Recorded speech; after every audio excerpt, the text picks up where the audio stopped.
Welcome, everybody. And it's your host, DM Livingston Sporting News, welcoming you all in to another week. It's Monday, February the 5th, pushing right along. Typically, this is the part of the day when I say, did you see? But to be quite frank, there was really nothing to see. Over the weekend, we have reached the midpoint time of the NBA season and the NHL season. So what happens at this particular point in time is teams start thinking about playoffs. Players start thinking about rest. Remember, guys, we're gambling and having fun. They're at work. So this is like their little work break they're taking. So you know how it goes that Thursday. You don't really want to show up. Maybe you leave a little early. That's what we have taking place. So some of these games have not really been too awesome to watch. But what I will say is this. Pro Bowl, go back to just play football. Just go back to the Pro Bowl. This is what I don't understand about the Pro Bowl, guys. The season's over. Just play. It's like the last game. Throw some pads and some helmets on and go play a real football game. I really want to see CJ Stroud really throw a pass to Jamar Chase with Sauce Gardner really trying to go. And I want to see it for real. That was just what was that? I know you guys are trying. I appreciate you. NHL, you too. What was that? Just get two teams. Take the best hockey players from the West Coast and take the best hockey players from the East, and you let them play each other. Sometimes you try to reinvent the wheel, and there's really no need for it. All-star games are tradition across the spectrum of all sports. You take the best players from one side of your league, and you have them face off against the other side. You know who has it perfect?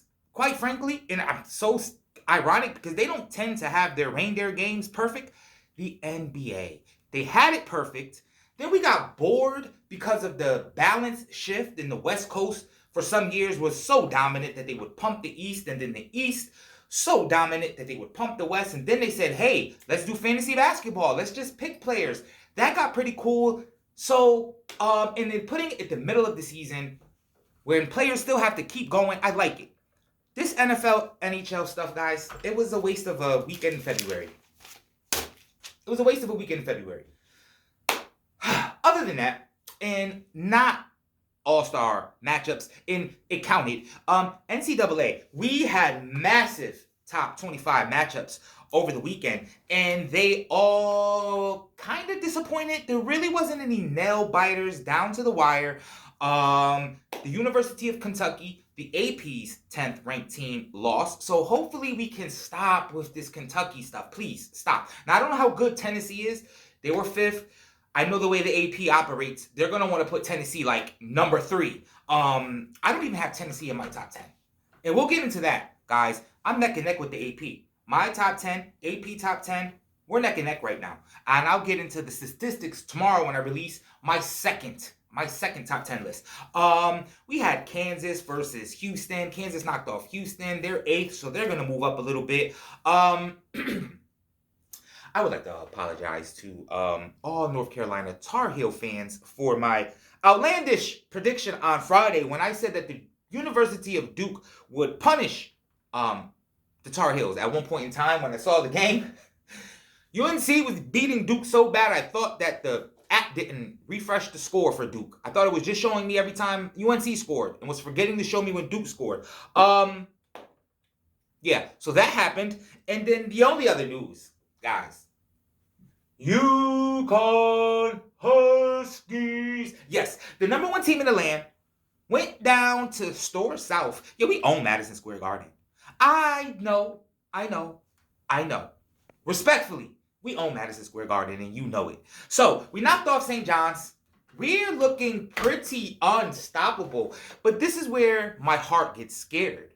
Because once it starts to become a foregone conclusion in my mind that we're going to win it, then when we lose, I start to get flashbacks of George Mason's and Final Fours against Michigan when Calhoun wouldn't just leave Kemba Walker in the game. I'm getting sidetracked. No, positive energy. Guys, we got this. Sign still delivered. It's yours. Guys, I missed the parade. So, I'm sorry. It was cold and I had to work. I will be there this time. So, you guys have to win. Because I want to go to the parade. I had to work last time, guys. But, hey, this is my work now, guys. So, I'll be there. Let's go. Huskies, stay focused. Stay focused. Hey, listen. We don't need the Big East. We don't need the Big East title. So if we're going to take a loss, let's just get it out the way. First round, Big East. Let's just get it out the way so we can get focused for what really matters. We got to win 6 straight. 6-0, another banner, and I'm at the parade. So, guys, before we keep it moving right along, typically Mondays are busy. But as I said earlier, not too much going on. So before we keep it pushing, you know what time of the morning it is. How are you guys doing? I'm coffeeless this morning, guys. You gotta detox sometimes. Caffeine, it's a drug. It can be addictive. So today, I'm purging myself from coffee. I am going to stick to the juices, the fruit juices. Little known fact, you get more sugar from natural fruit, and it wakes you up more than coffee. Doesn't taste better than coffee, though. I'll be back on my coffee next week, though. Guys, this is a temporary pause break in the action when it comes to my coffee intake, guys, because I had a really bad headache over the weekend. And I think it has everything to do with dehydration, guys. So drink water. Drink water. Guys, I want to talk to you guys about what to watch tonight. I'm promising you guys, it's going to be a little lull. It's going to be a little lull. The NBA All-Star game is coming up. It's coming up pretty soon. So we got a lull, guys. We only got 2 matchups tonight of teams above 500. And I really only care about one of them because Sacramento and the Red Hot Cavs, are they ever going to lose again? Are they ever going to lose again? Donovan Mitchell, listen. This is how I'm seeing it. See, everyone was hating on Jalen Brunson when he got to New York. So now you got Jalen Brunson. Now, what I will say is I never was particularly a fan of Julius Randle. Nothing against him, I just not a fan of him. Jalen Brunson at the 1. Donovan Mitchell at the 2. And Luka. I'm telling you, 2026. Guys, I'm going to keep saying this so when it happens, I can be like I told you guys. I like that. Listen, 2026 New York might be special. Might be something special. So, guys, it's a Mets Monday, guys. We're going to get into it quick. It's a short day. I don't want to talk about the NHL All-Star game because I'm not going to lie to you. I didn't understand it. I don't know why they didn't just have 2 teams. So we're going to just pivot straight into MLB action. But before we jump into that, guys, if you want to get ready, you want to get prepped for Major League Baseball, if you want to get ready, you want to get some high-octane action, the Caribbean Series, Caribbean or Caribbean, however you want to say it, series is underway.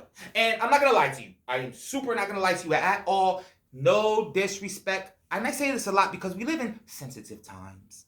And I don't want to hurt anybody's feelings. So, no disrespect to any Caribbean country. I just want to see Puerto Rico and Dominican Republic because I live in Waterbury, Connecticut. And we all know that Waterbury, Connecticut is the headquarters for all things Puerto Rican and Dominican. So, I need to see that. It's like a Super Bowl for the south end of Waterbury when Puerto Rico faces off against the DR. So I need that. I don't care about nothing else. I just hope. I know Dominican Republic just beat Puerto Rico. I need to see that in the finals. It's just a fun night, and it's a fun night in Waterbury. If you know, you know. When PR plays DR, it's a fun night in Waterbury. It's a fun night in Waterbury. So guys, if you can't wait until baseball, American style, check out Caribbean style. They're bat flipping, talking. It's like street ball. Basketball, it's like street baseball. They flipping bats, talking shit. I love it. I love it. Caribbean Series. I can't say it, but just watch it. That's all that matters. So, guys, this is a point in time where I let you all who are not interested in the annals of my pain. Yes, the years and years and years of being a Met fan, I get off of my chest every Monday. So I will let you guys go, my Mets fans. We will get going. 2 seconds. Okay, guys. See you tomorrow. Sorry, really nothing going on. All right. Okay. Just us? Mets fans? Let's go. Mets Monday. Yes. Guys, we're rolling right along. I was just talking about the Caribbean or Caribbean. Is it caramel or caramel? Nonetheless, I was just talking about those series, and it just made me think back to the devastating devastating loss of the Mets closer. Yes, in one of these little fun series. Yeah, that was devastating. So, as long as no Mets get hurt, I'm not sure how many of us are participating in the Caribbean series. But, guys, the Mets are under the radar. We're picking up little pieces. We're adding relievers because, as we all know, our bullpen has been the death of many games. We have lost 2-1 when we were winning 1-0 the entire game. Our bullpen has killed us dating back to the World Series 2015. It just annihilates us. And I think, though, we have a very good balance finally. We're not top heavy at the rotation. We don't have Hall of Famers at the top of our lineup where we think they'll get us to 7 and we can just deal with a subpar closer or not that we have a subpar closer, relievers, because they only really got to get 6 outs. And in reality, 7th and 8th, bring in the closer. Boom. But now what I think that we're moving in the direction of quality starts. Give us a solid 6, 5 at the minimum. If all of our starters can just get out of the 4th. Side note, there's something about that 4th inning in baseball, second time around. I just think that batters are getting super smart at making adjustments. It's not like back in the day. It's too many analytics. You're not going to just overpower someone, and you're not going to just throw your pitch where you want, right? They're going to see you that first time around. They're going to make that adjustment. So I hope our starting pitchers also make adjustments, right? When that lineup comes back around the second time, you can't just give them your same repertoire. You just can't do it. So hopefully we have a pitching coach that knows way more than me, because to me that was common sense. So I think that we are going to be okay, because for once no one's picking us, no one's paying us any attention, no one's paying us any mind. And this is what I like. So we added Fujinami and Diekman or Dykman, I don't know how to say it, but the main thing is Ottavino has returned. Now, I like Ottavino even when I play MLB The Show. I fantasy drafted. I always make sure I pick him up. I like him. I just think that this is going to be a very interesting season. I think it's the first season in a very long time that we're not picked to either win the division or picked to finish dead last. I just feel like we're a question mark, and that could be a good thing. Maybe we could sneak up on some teams this year. But what I will say is this. Pete Alonso, Pete, listen, we love the long ball. And you got to know that I respect everything that you have ever done for the New York Mets organization. But if we get around the trade deadline and you're floating around 200 batting average, bye.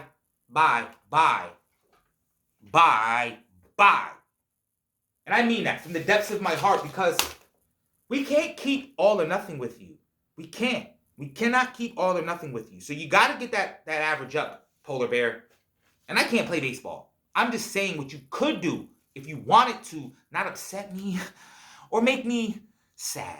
Because you got to remember, yeah, you played for the Mets, but I've been cheering for the Mets since before you were born, Pete. So I think I have a little more stock invested than you do. So, guys, another Monday. It's in the books. I cannot wait until March comes around, guys. So we're going to have a couple of slow days, but we're going to get here. And we're going to get there together, as always. So, guys, I'm your host, DM Livingston Sporting News. Later on, we're going to bring to you the top 5 Super Bowl champions of all time. So stay tuned to that. I'm going to go find some sport somewhere on earth so I can research some things. Because quite frankly, professional sports in America is on vacation right now. So guys, I'm going to get to work. You guys be safe. Me and Duckworth, we'll be here later. Bet. Peace.